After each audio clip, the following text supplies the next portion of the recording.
Okay, well, I was born April the 16th, 1951, at Franklin Clinic in Elizabethton. Mm-hmm. And when I was small, we came back from the hospital, and they said we lived over a chicken coop thing. Mm-hmm. We had just one big room, and we moved 3 or 4 times, and I have a picture of me on an old car when I was about 3 years old, and it was an old house with dirt everywhere, but we did have floors, but the houses, the snow and stuff would come through them. Mm-hmm. And when I was around 7, we lived in this house, and my dad hurt his back. He was a brick mason, block mason. Mm-hmm. And on the side, he made moonshine. Mm-hmm. So when the law was in the woods looking for him, our little trick was for me to go outside and get on the swing and sing Loretta Lynn songs, and he knew that the law was in the woods, so he would come home and get away from the steel. Mm-hmm. That was our little secret. And we never had a TV till I was probably 12. I never lived in a house with running water till I was 16. We always had outside toilets, as they called them, and we carried the water from the creek to wash clothes in, and a spring down the road we went to get our water. Mm-hmm. And I got married at 17, and we didn't have a TV till I was 18 years old.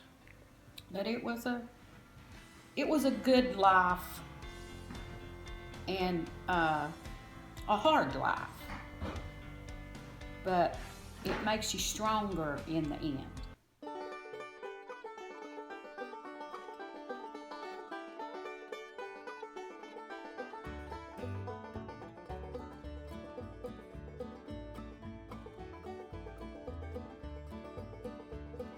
Yeah, he taught himself. I remember Granny telling me when he was years ago, she told me that he saw somebody playing the fiddle or maybe heard him on the radio, I don't remember now. But he told Granny that he believed he could do that. So they got him a fiddle, and I don't know where or when, but and then he just taught himself. Right, self-taught. Yeah, he's definitely self-taught. That Doc Watson had wanted him to go on the road with him. And so Leroy didn't go, he wouldn't go, but he wanted him to.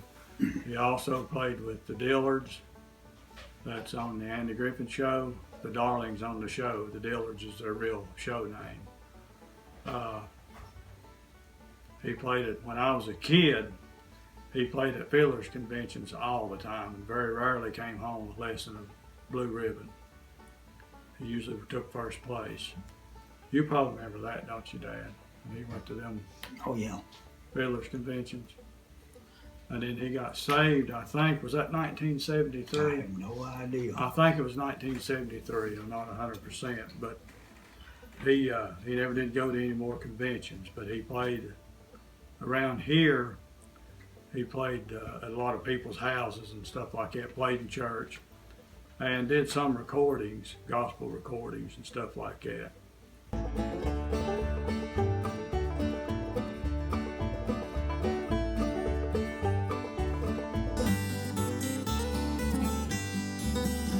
This world is not my home, I'm just a passing through. My treasures are laid up somewhere beyond the blue. The angels beckon me from heaven's open door, and I can't feel at home in this world anymore. In the Appalachian Mountains, religion is as deep-rooted and strong as the forests and mountains that hold it. As people traveled through the land, their faith went with them. For the individuals in the region, their beliefs were at the center of their existence. Religion helped these people make sense of their lives. Life for the Appalachian people was extremely tough and often punishing. Christianity gave some explanation and guidance to the situations they were going through. Churches in the mountains were numerous, and several denominations were prevalent. The main denomination in the region was Baptist, but Methodist, Presbyterian, and Pentecostal were also present.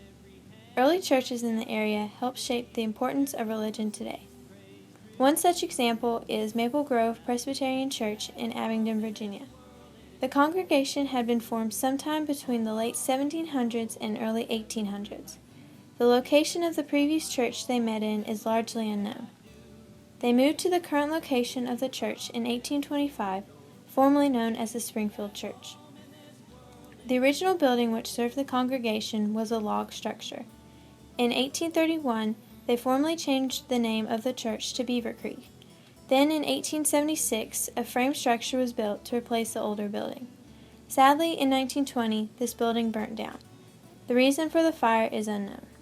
In 1921, the church was rebuilt and is still used today by the Maple Grove Presbyterian congregation. Faith in Appalachia is just as strong as it was centuries ago.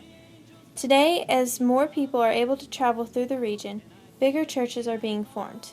However, as more media attention was brought to the region, stereotypes were brought with it. Religion in Appalachia was characterized by snake handling and extreme evangelists. While there are few examples of these stereotypes in the area, it was widely exaggerated by outsiders. Churches in the region still bring together the community and highlights the uniqueness of the people who inhabit it. In the beauty of the Appalachian Mountains, it is easy to see God in all He has created.